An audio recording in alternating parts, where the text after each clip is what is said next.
About 1,000 years before Jesus was born, God raised up a shepherd boy named David who would eventually become king of Israel. And God used David in many ways, but in particular, he used him to write some of the scripture that we have, many of the Psalms, including the 19th Psalm. Because of David's experience as a shepherd, he certainly would have been very familiar with the brilliant night sky. I mean, shepherds kept watch over their flocks by night, remember? Well, Psalm 19 opens with these words, and they're awesome. The heavens declare the glory of God, and the sky above proclaims his handiwork. The heavens declare the glory of God, and the sky above proclaims his handiwork. So what I want us to do first here is try to put ourselves in the place and time of David. Of course, he didn't have a telescope. There was no radio astronomy, no spectroscopes. There was no understanding of the atomic structure of stars or anything like that. No understanding of nuclear fusion. So how would the heavens declare the glory of God to him? Well, the sheer awesomeness of what our eyes let us see blows us away. At night, the moon and the stars are things of great glory and beauty. Most of us these days probably don't appreciate the glory of the stars like David would have because of light pollution. But maybe you can remember an experience when you were far away from all man-made lighting, especially street lights, and maybe the sky was moonless, and the glory of the stars just blows you away, you remember? I remember many years ago when we still lived in Texas, our boys were still young. Vicki and I brought the boys to Tennessee one time to visit with my mom, who lived in Tellico Plains. And one day we decided to drive across the Cherry-Hale Skyway to Robbinsville, North Carolina. And by the time we were ready to head back over the mountain, it was dark, really dark. And when we were at the 5,000 foot level, we pulled over and I turned off the van lights. And it was a moonless night. There were no lights of any kind anywhere around, no street lights. And I made the boys sit there in the van for just a few minutes while their eyes adjusted to the darkness. And then I let them get out. And it was a totally breathtaking experience for all of us. They'd never seen anything like it. They'd always lived in the Dallas Metroplex. Lots of light pollution there. It was an awesome experience. And in the days before electricity and street lights and light pollution, almost every night was like that. We didn't stay very long on the mountain there, but if we had of, you know what would have happened a few hours later. Dawn would have drawn closer, and we would have seen some gray in the eastern horizon. Things would gradually get lighter. And then the sunrise would begin to come, and we'd have seen some incredibly beautiful colors and just beauty stretched across the sky. You've seen beautiful sunrises. And when the sun, of course, gets fully up, it's so brilliant, it's so glorious, we can't even see it with our eyes. It would damage our eyes. And it not only brings this brilliant light, it also brings life-giving warmth. It's a glorious thing. And then you know what happened in the evening? The sunset can just take our breath away. And then it happens again the next day, and the next day, and the next day, and day after day, sunrises and sunsets are all incredibly beautiful, and yet they're all slightly different from each other. And then from time to time, storms come, and the thunder and the lightning in the heavens are awesome to our senses. And we begin to realize just with our eyes and our ears that whoever made these things is not only awesome in power, which he obviously is, but he's an incredible engineer, designer, and he's an incredible artist to create such beauty. Ecclesiastes 3:11 says he's made all things beautiful. Jeremiah said it's he who made the earth by his power, who established the world by his wisdom, by his understanding stretched out the heavens. The heavens really do declare the glory of God. And I think Paul probably had David's words in mind when he wrote For what can be known about God is plain to them, because God's shown it to them. For his invisible attributes, namely his eternal power and divine nature, have been clearly perceived ever since the creation of the world and the things that have been made. So they're without excuse. But it doesn't stop there. And this is so fascinating, I think. So stay with me here.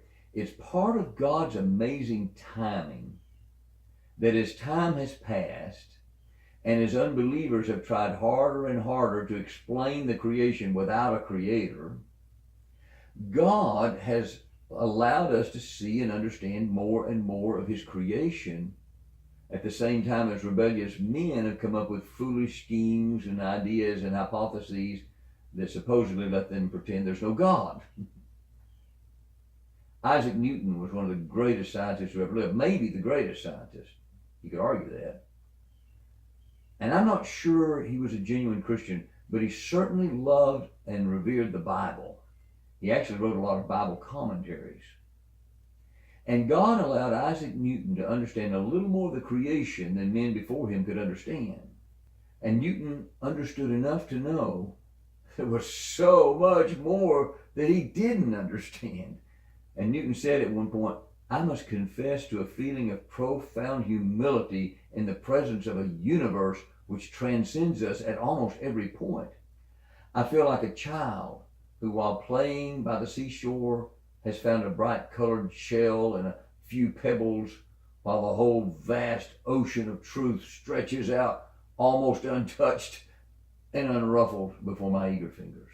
He was beginning to get a little bit of understanding of the vastness and awesomeness of the universe and of the glory of God's creation that men before him hadn't really been able to see. And so, a little later, at about the same time that Darwin came out with his Origin of Species that gave men a way to explain life without God, God allowed a man named Leon Foucault to discover a way to silver mirrors so that we could have bigger and better telescopes, so men could be a little more awed by the vastness of the universe. And in the past century or so, we discovered so much more about the heavens than anyone could have known before. It's as if God's saying, I think it's time for you to see me a little more clearly. I think it's time for you to see a little more of what I've done. And now we see the heavens declaring the glory of God more loudly than ever. So now God says, you know those tiny but incredibly beautiful points of light you see on a clear night? Those stars that blow you away with their glory? Well, let me reveal a little more about them to you. Many years ago now, a man named Dr. Arthur Harding wrote a textbook on astronomy. And he wrote, "Who could study the science of astronomy and contemplate the starlit heavens with a knowledge of the dimensions of the celestial bodies, their movements, and their enormous distances, without bowing his head in reverence to the power that brought this universe into being and safely guides its individual members?"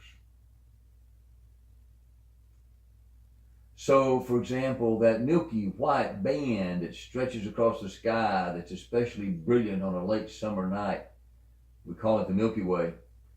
It's always had the ability to take away our breath with its beauty, but now we know it's made up of about 100 billion stars, similar to our sun, and that each one of those stars releases in 1/1000th of a second, 1/1000th of a second, more energy than a major city on Earth could use in a year. And now we know that there are at least 100 billion more galaxies similar to it scattered throughout the universe. Some astronomers say maybe 1 trillion galaxies. And then, as if to amaze the astronomers even more, it's kind of fascinating to me that God saw fit to make many of those galaxies into what we call spiral galaxies. Our Milky Way is a spiral galaxy. So is the Andromeda galaxy. It's interesting that God's allowed us to discover that spiral galaxies rotate faster near their cores than in the outer arms of the galaxy. That means that over time, they would twist more and more tightly And scientists say that if they were really billions of years old, they should have by now been twisted beyond recognition. That makes them appear much younger than astronomers say they should be, according to secular astronomy. And I think it's at least possible that God's telling us something about the age of his universe. Maybe it's not as old as people think. We know now that certain parts of our Milky Way galaxy give off huge amounts of radiation. It would make life impossible. But God's placed our solar system at just the right place in our galaxy so that the radiation isn't deadly. There are also many places in our galaxy where the light would be so strong that we wouldn't be able to observe other galaxies. But God's placed us where we can observe his awesome creation. God's tilted the earth on its axis just enough so that it stabilizes our climate. God placed our moon at exactly the right distance from the earth and gave it exactly the right mass to control the tides so that they could oxygenate the oceans, and they're necessary for life on earth. God placed the sun 400 times further away from us than the moon, and he made it 400 times larger than the moon, which allows perfect total eclipses to be observed, which have enabled us to learn even more about his creation. God placed the earth at exactly the right distance from the sun so that life can thrive. A little bit closer, and the heat would kill all living things. A little bit further off, and the cold would kill all living things. He made the sun the exact right color for photosynthesis to occur in plants. Physicists have discovered certain numbers, called constants, that always hold true in our universe. For example, there's a constant associated with each of the 4 fundamental physical forces in the universe. There is a gravitational constant. And if it were just a tiny bit weaker, planets and stars couldn't hold together. They couldn't exist. And if it were just a tiny bit stronger, stars would burn up quickly. You couldn't have a star that's stable like the sun is. If the electromagnetic force constant were slightly weaker or slightly stronger, chemical bonds couldn't be stable. If the strong nuclear force constant were a tiny bit weaker, several of the elements that are necessary for life could not exist. They would fall apart. If the weak nuclear force constant were slightly different, stars couldn't form. There's also a constant called the cosmological constant. It has to be incredibly precise to keep the universe from either collapsing in on itself or flying apart. It has to be fine-tuned, listen to this, to 1 part in 10 to the 120th power. Now there's no way to conceive that number. That's totally inconceivable. But consider this. The number of estimated atoms in the entire universe, 10 to the 80th power. It's incredible. All these numbers are inconceivable. But what they tell us is that none of this happened by chance. God has designed all of this. And he's fine-tuned the universe to an incredible, unfathomably precise degree. And he's letting us see more and more of his incredible genius as we understand more and more of his incredible universe.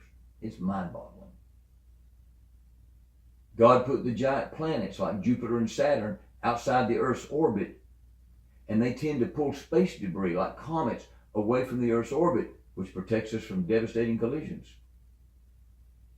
And there are many, many other examples of the kind of divine fine-tuning we're talking about here of our universe that allows us to exist. God's left men no excuse for ignoring him. There's a British astrophysicist named Paul Davies, and he said it this way. He said, there is now broad agreement among physicists and cosmologists that the universe is in several respects fine-tuned for life. carbon and the properties of objects such as stable, long-lived stars depend rather sensitively on the values of certain physical parameters. It is fine-tuned for the essential building blocks and environments that life requires. And Davies goes on to say, there is for me powerful evidence that there's something going on behind it all. It seems as though somebody has fine-tuned nature's numbers to make the universe. The impression of design is overwhelming. Here's another quote. This is from NASA astronomer John O'Keefe. He said, we are, by astronomical standards, a pampered, cosseted, cherished group of creatures. If the universe had not been made with the most exacting precision, we could never have come into existence. It is my view that these circumstances indicate the universe was created for man to live in. Here's one more quote from a Nobel Prize winner, physicist Arno Penzias. He said, astronomy leads us to a unique event, a universe which was created out of nothing, one with a very delicate balance needed to provide exactly the conditions required to permit life, and one which has an underlying, one might say, supernatural plan. The heavens declare the glory of God, and the sky above proclaims his handiwork. So for anyone who's willing to look at it, God's given us plenty of evidence that shows to us that he is indeed the creator of this fabulous universe we live in, and that the foolish attempts of some small-minded men to write him out of the creation are really absurd. The heavens truly declare the glory of God, and the sky above proclaims his handiwork.